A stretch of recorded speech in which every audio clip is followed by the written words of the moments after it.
And welcome to another episode of Do What You Love. I'm your host, Jeff Kirkshin, and every week we have a uniquely different, fun, and interesting guest on the podcast. For those who are subscribing, thank you, whether it's on Apple or Spotify. Those who are visiting on one of our Beasley Media Group websites, thank you so much as well. We appreciate you commenting and leaving your ratings as well. I'm so excited to have our guest on. He is a friend of mine.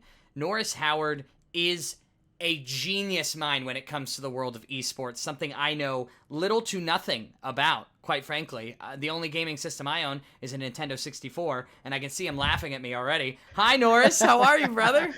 How's it going, Jeff? Man, it's been a long time, man. But happy to be here and happy to be happy you thought of me in season one. That's so nice. Oh, dude. I mean, are you kidding me? I'm so excited to have you on the pod. And the big reason why, I think, is because I need to hit this up front. Esports is exploding. And so right off the bat for you, Norris, you have made a career out of working for Beasley Media Group and Checkpoint XP, and you make a career out of esports, electronic That's right. sports. This is crazy. This is something our parents told us as kids was would never ever, you'll never do this for a living, and now here you are. Yeah.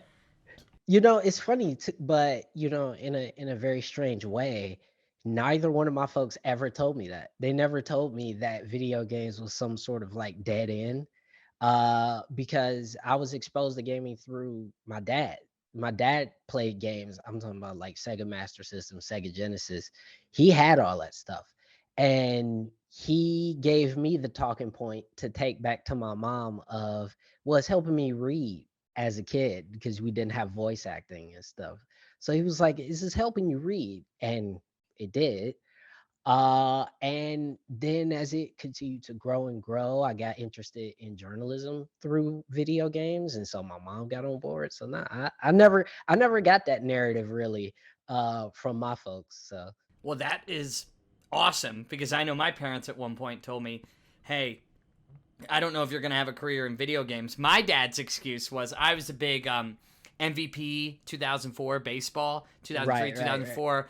Manny Ramirez was on the cover, and it was Yeah. huge. And my dad told my mom, said, my dad works in baseball, and my dad told my mom, hey, he's kind of doing play-by-play in his head and the fake games he's playing, and the simulations of games. And it was true. I mean, it helped me learn the players. It helped me learn about how trades work and all of that. So that was my dad's excuse. But then when it, And then like also hasn't your dad voiced in video games before? Like you I'm, know, I'm almost sure he has. and that's the funny part is there are baseball broadcasters, football broadcasters, wrestling broadcasters, you name it, who are making tons of money when it comes to the esports world. And so I don't think we should discourage children at all from doing this. And I even have a buddy, Norris, who, no joke, became a drummer because of Rock Band, That doesn't shock me. right? That doesn't shock me in the slightest. Because of the rhythm, the ability, and he's like playing,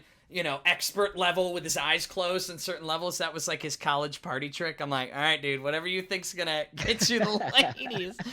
But I think that, in this world, esports can translate to so many other ways. I mean, you talked about the way it got you in journalism. You talked about the way it taught you storytelling.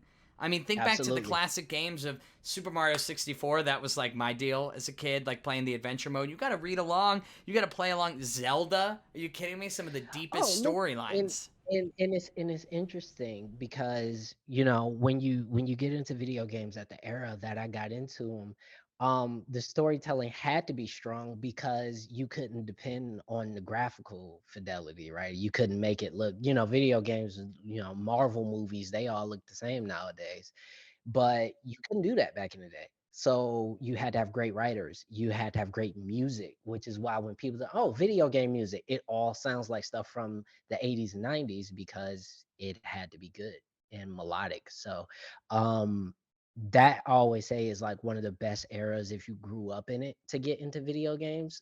But this is the golden era. Like this is as good as I've ever seen it, and I don't know how much better it could get, but it's gonna get better. That's so cool that you brought that up, and this is why I bring guests on like Norris, where yeah, I grew up playing video games. I don't game as much as I would like. I'm actually waiting for MLB The Show to come out on PC. So if you have any heads up on that, because I know I can hook up an Xbox controller to my PC, right? You sure can. Okay, hell yeah.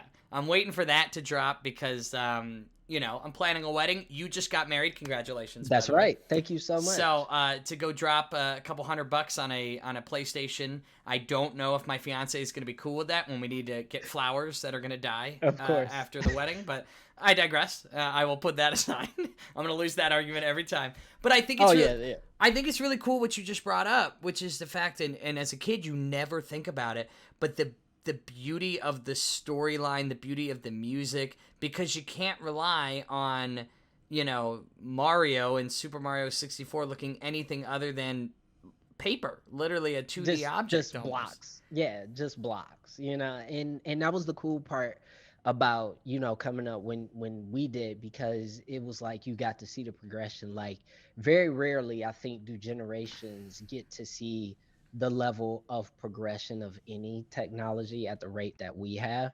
So even seeing, like, Jeff, you and I are born in a time before like everybody even had the internet. Like you grew up in school and there were kids who did, like, this kid didn't have the internet yet. Like it just was like that. And seeing where we are now with how everything is, video games has moved on directly with that line as well. And the funny thing about esports is that, when we talk about that, is obviously professional video games, but I mean, people were playing each other for side bets and money. I mean, the moment you could plug two controllers in, like or even before then, you had high score competitions in Donkey Kong and stuff. So people think about esports as if this new thing. No, the moment people could make it competitive, a scene grew out of it. So Right. it's not as It all started with yeah. with the Galaga machine at the local pizza shop, right? Like with Miss Pac-Man around the corner. Like people have been competing and playing these games for years. You kind of look at it like the rise of fantasy sports, right? Like people have been picking players and doing stats since my dad was a kid. He did that, and it took a lot more work then. But then the world of fantasy football, fantasy baseball, basketball blows up, becomes this huge sensation, and now we're kind of sitting in the internet. Norris, how old are you? Do you mind me asking? I'm 34. So you're 34. So I'm 28. So Yeah. you were born what? 87. 87. Yeah. So quick math there, and Good job. thank you. And so you're absolutely right. We saw this era, and I remember the first day I was able to plug in my Xbox to play live, Xbox Live, with my buddies on Halo. Like the first day, it was the most insane, and it lagged like crazy, and it was slow, and it was tough, and you would be talking to your teammates, and 5 minutes later you'd hear, "Hey, recon," and you're like, "I'd already died." Like it's been a long time.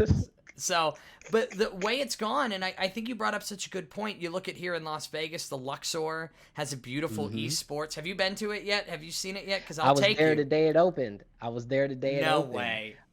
We covered it for Checkpoint. We were there the night it opened, and I've been back a number of times. We threw an after party there for a Final Fantasy event. They had a big convention there, and we threw an after party for it at the Luxor. So I'm very well familiar with how deep Vegas is getting into the esports thing for sure. And they're deep into podcasting, they're deep into esports, and I think, people always say, and I think the number gets thrown around, and I'm not going to try to put you on the spot, but people always say esports is a blank amount of money business. What are we at now? Is it $1 billion? It's in the B's. I think the number I've seen floated around by like Esports Insider or, some other market watch type esports business outlets, that it's around 1.5. People want to say maybe 1.5 billion right now and growing.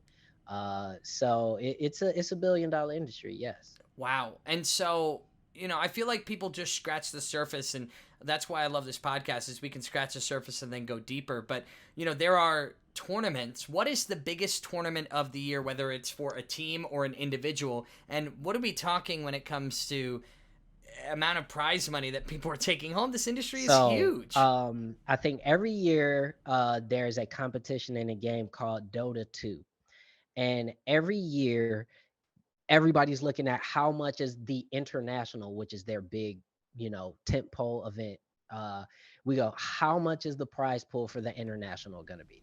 Because that is our it's the top flight. It's stupid absurd amount of number, and I think the largest prize pool for it has been like 2 or 300 million. Um, and yeah, so like 2 or 300 million split between a number of teams, and the top team takes home like 50, 60 million or something like that. So there have been esports athletes in Dota 2 who have won the international and walked away as the highest paid esports athlete for like that whole year. After, by the way, after you pay the coaches, after you pay the organization, after you Wow. got kids walking around with 8, 9 million from one competition. That is insane. Yeah, that is the outlier for sure. Of course. That is the top. But even for League of Legends, which is a game that I think people will be a little bit more familiar with, they're talking 20 some odd million range yearly, which grows based on in-game sales, skins, and stuff like that. So it's yeah, the money can definitely get up there for some of the bigger esports for sure. We're on with Norris Howard, and member of Checkpoint XP, and you work with these collegiate teams. You're the director, That's right. right? That's right. The I believe the official title is head of collegiate esports content. Wow. And so for you, you're working with college age students. I know that my alma mater, my university, Syracuse University, recently created their own esports team. This was back, I want to say, in 2019. And throughout pandemic and throughout all this time, have you seen these collegiate teams, because of just the nature of being able to be online, has esports flourished in a pandemic? I think definitely it has flourished in a sense of visibility, in terms of legitimacy.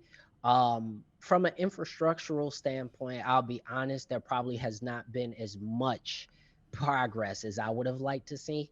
But a lot of more people are aware of it. And at the collegiate space in particular, you do see a lot more schools investing in esports, because to be quite frank, it costs a fraction of what it costs to run a football program. And for some schools, you talk about, uh, you know, Winthrop University or Maryville University. These are schools that will never, ever, ever compete on, a D1 football level with the likes of Ohio State, Michigan, any of those other, Auburn, any of those other types of schools. So esports has been a way for a lot of these smaller and mid-sized universities to begin to make a name for themselves beyond like their academics or really their own backyard. And that's been the real big thing for me, that a lot of people have opened their eyes to, because the dominant schools in esports are not the Power Five schools of traditional sports. They just haven't put the money into it, the scouting, none of that stuff.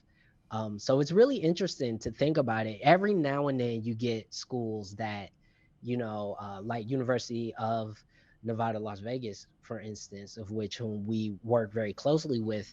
They have a very strong esports program, but I grew up knowing back in the day the running ribs and stuff like that, and the basketball teams of the late 80s, early 90s. So it's not like there's not some that do both. But yeah, it's usually the smaller schools, and I think that's why a lot of people haven't heard as much about collegiate esports. That is so neat. And, I don't want to veer too far away from esports, but I want to make it known for those that are listening, at least what I've learned is, so there's a little bit of a different world when it comes to esports, right? Competitive gaming. That's And right.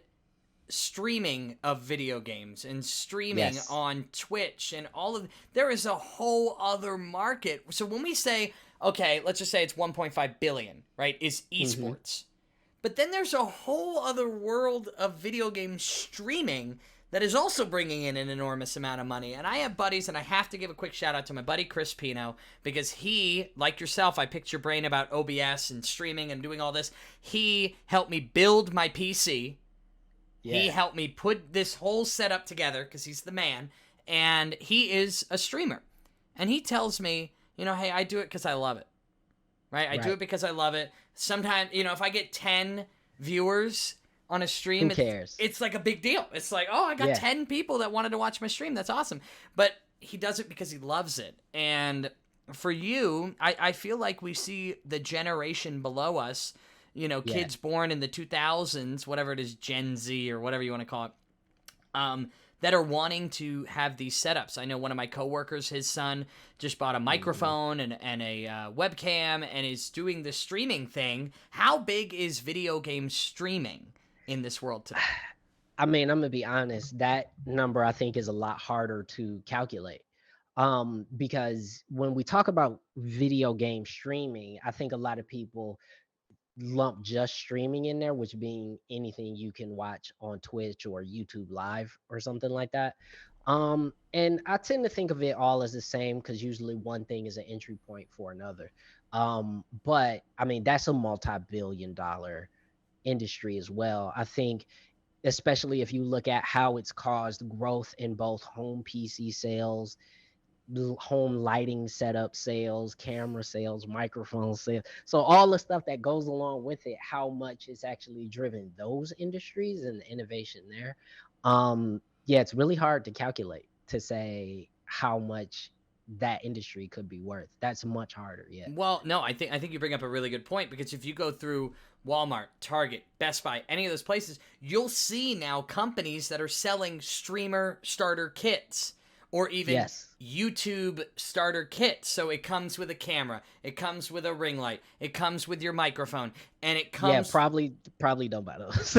No, and see, that's funny that you said that, Norris, because my innocent little radio guy, who I've been so spoiled, because I walk into any station and I have an SM7B microphone from Shure, which I didn't realize how expensive those were. Holy crap.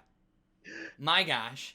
Because here I am sitting with my Yeti Blue microphone that I bought this in 2010 to do YouTube covers with my best friend in high school. And Norris, before you ask, no, you cannot find those YouTube covers anywhere. They have mysteriously disappeared. I was definitely gonna ask, but no, you're absolutely right. And I think, I think when we talk about, I think a better barometer when we talk about just how much money is involved in these things, video games is now a larger entertainment sector than movies, music, and like live concerts combined. It makes more money than all those combined. It's the valuation of the as an entertainment sector is worth more, especially because all those things are one-time things. Usually you buy an album once, you go to a concert once, but there are some video games that you buy it once for $60, or you may even download it for free, but there's so much other stuff in the game that you can buy. The V-Bucks. I know your listeners will be like, oh, my kids need V-Bucks, or my little brother needs V-Bucks. And that Fortnite isn't the only game that does that.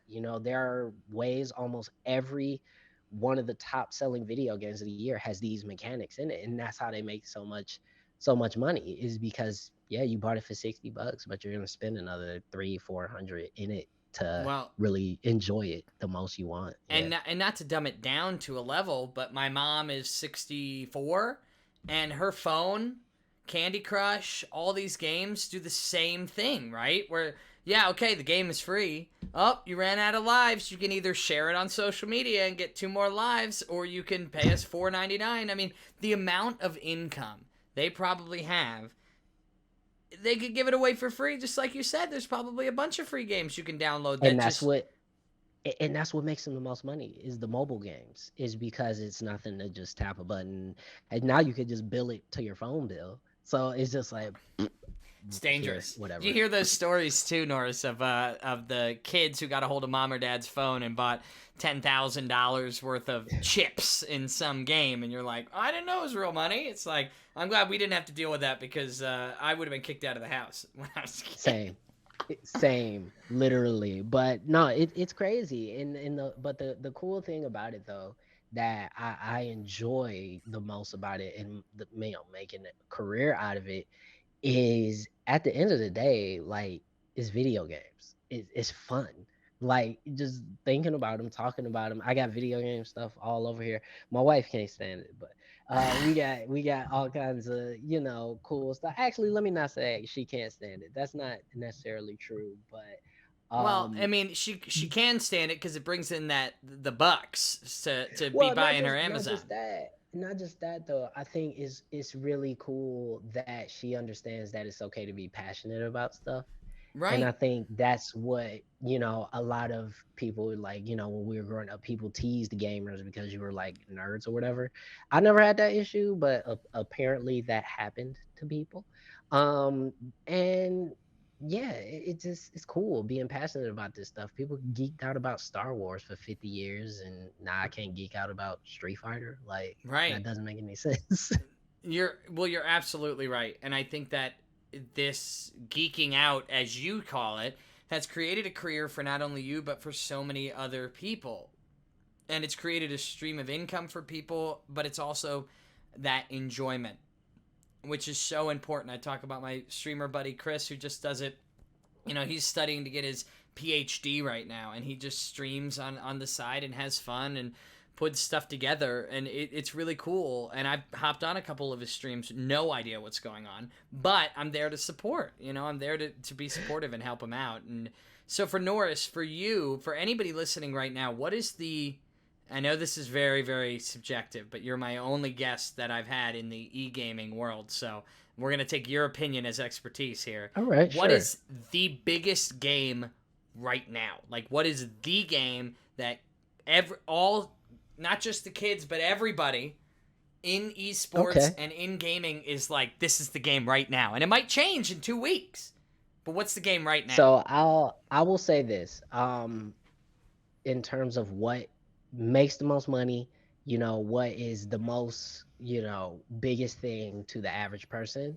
Most people would say Fortnite, but Fortnite as an esport, it sucks. It's terrible. It's terrible to watch. They don't do tournaments. They had one big tournament that they made some nice noise at, and then they never did it again. So Well, Fortnite actually I not want great. to I want to interrupt and ask why wouldn't they do more? I mean, I thought the obvious answer was going to be Fortnite. Why aren't they doing more tournaments? Why wouldn't they? Honestly, because for the style of game it is, it's terrible to watch. It's not very entertaining. And people who aren't playing it at a high level have no clue what's going on. So it's really hard to market outside of just saying it's Fortnite. And that's not good enough for a lot of people. Mm-hmm. So that I think is one big reason. But if I had to say what is the biggest game in terms of the health of the game, will it be around in 10 years? Does it make money? All that type of stuff. I hate to say it, but it's League of Legends probably. But I am a fighting game person, and even though it doesn't make the most money, if you want to see, hey, esports, is it cool? Should I be excited about it? Go watch fighting games. Go watch Street Fighter, go watch Guilty Gear, something like that. Because it's UFC on a digital scale. Everybody gets it. This guy hit this guy, and that guy fell down. The other one won. It's as simple Right. as that. So that's a good entry point. But League of Legends probably will be here until we're both old and gray. Wow.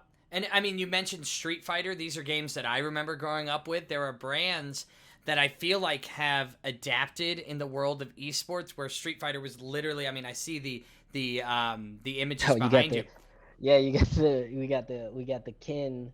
It's like a bead It's thing. beautiful. I don't It's know. literally Yeah. gorgeous. And if you're listening to this podcast, thank you on Apple or Spotify or on our websites. But you got to check it out on YouTube because Norris has got this beautiful setup behind him. And I'm guessing when you do stream or when you do live things for your show with Checkpoint XP, I'm sure this is where Yep. you come from because you got a great microphone setup. But with that being said, Street Fighter is a brand that's been around. I don't want to pretend I know, but as long as I've been alive, for sure. I mean, I remember. Yeah. What? 30 years. 30 years now. Wow, Yeah, that's insane. yeah. Yeah, and a lot of people actually again point to the genesis of esports as an event. So not just, people standing around betting money, but when people say, "What is the birth of esports?"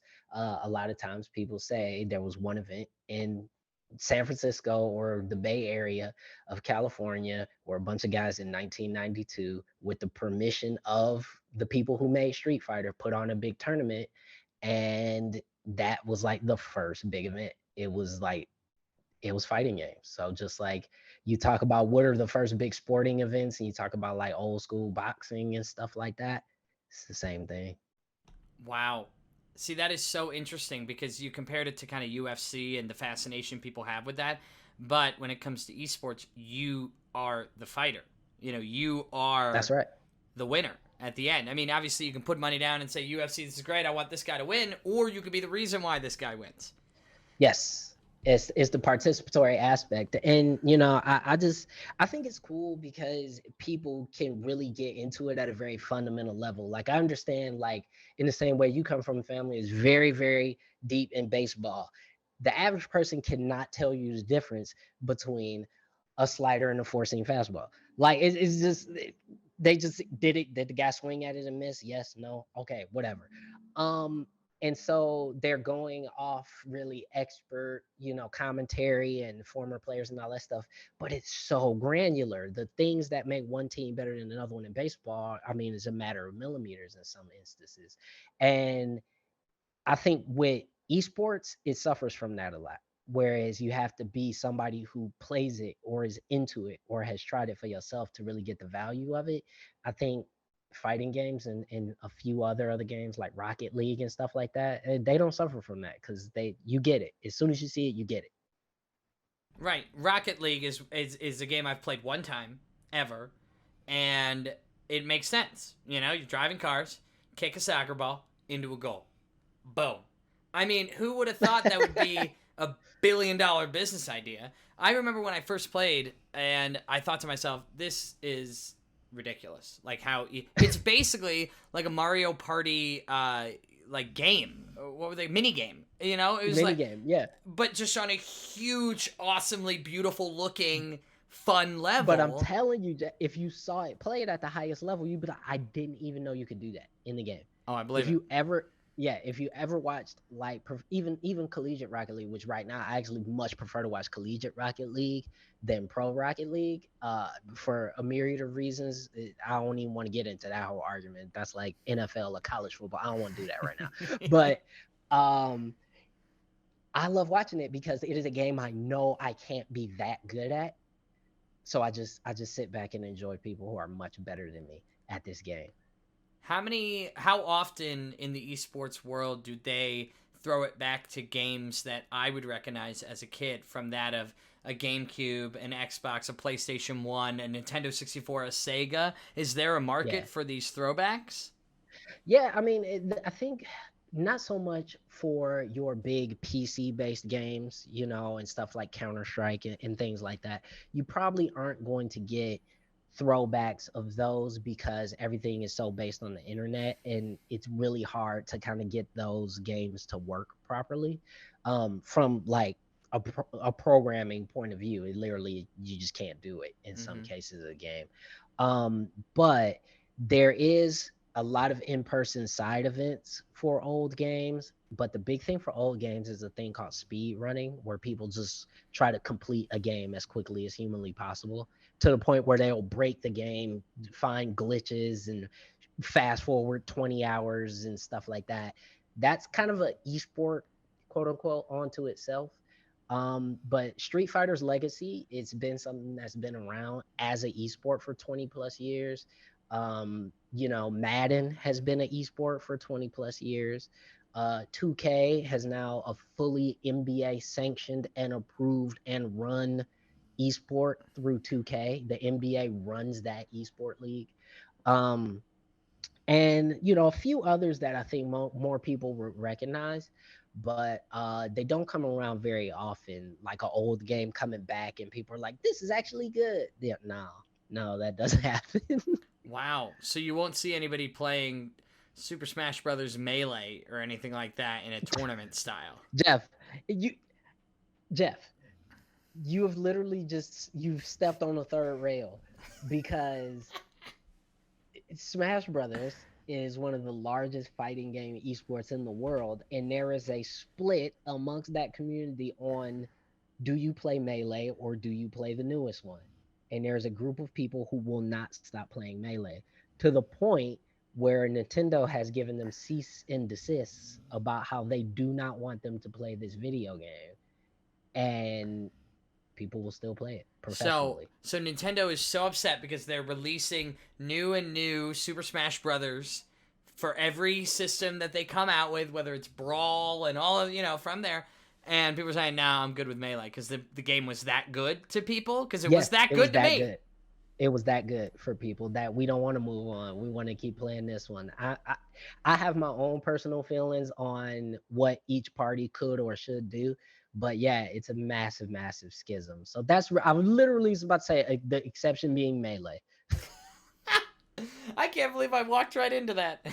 It was a good job. I thought you were trying to sneak one in, doing your homework and stuff, so I was giving you the benefit of the doubt. I did a little bit of research, but no, that did not come up in it. And or I should just say yes, of course. I've signed a petition against Nintendo Incorporated to keep Melee around. Norris Howard, final question for you. We're talking about Mario. We're talking about Nintendo specifically. Your character in any Nintendo game, does it switch? Yoshi. All right, cool. Done. Yoshi, flat out. Yoshi all day, every day. All Yoshi every day. Do you judge somebody who is always Donkey Kong or Wario or Bowser or something? Does that come with a stigma? I judge Wario and Waluigi people. I really judge Waluigi people. Yeah. But Wario people, I kind of judge you. Everybody else is cool though. Yeah. I personally am a Luigi guy. Mm-hmm. Which is interesting because he was always the tall second brother. But I am the younger brother in my family. I have an older sister, so I always felt like I was kind of following in her footsteps, and I get it. And I feel like Luigi is a savage, so I just always rocked with Yoshi because like plumber dudes, I don't know, I didn't get it. And like I tell people all the time, I'm actually not a big Mario fan. I actually cannot stand most Mario games, but Yoshi, I don't know. It's just something about it. It's this cute dinosaur thing, and it was cool. Like, who doesn't like Yoshi? Of course. We love him. Hey, Norris Howard, thank you so much of Checkpoint XP and all the work you do with Beasley Esports. I can't thank you enough for joining me today. To our Beasley Media Group family, thank you for making, Norris's job possible, my radio job, and, well, this podcast. This is hosted by Beasley Media Group, so I can't thank them enough, and I know they're going to love that we got to chat, and hopefully... Absolutely. Norris, let's see. This will release on the 31st of August, so hopefully we'll have you in Vegas soon. Hopefully. Fingers crossed. Fingers crossed. Hopefully. Bring that lovely wife of yours, too, that she can hang out with my fiance while we go nerd out and go check out the Luxor once again and grab some drinks. So, absolutely. Next round of drinks is on me, Norris, as a big thank you for joining me today. Appreciate it. Thank you. Norris Howard, everybody.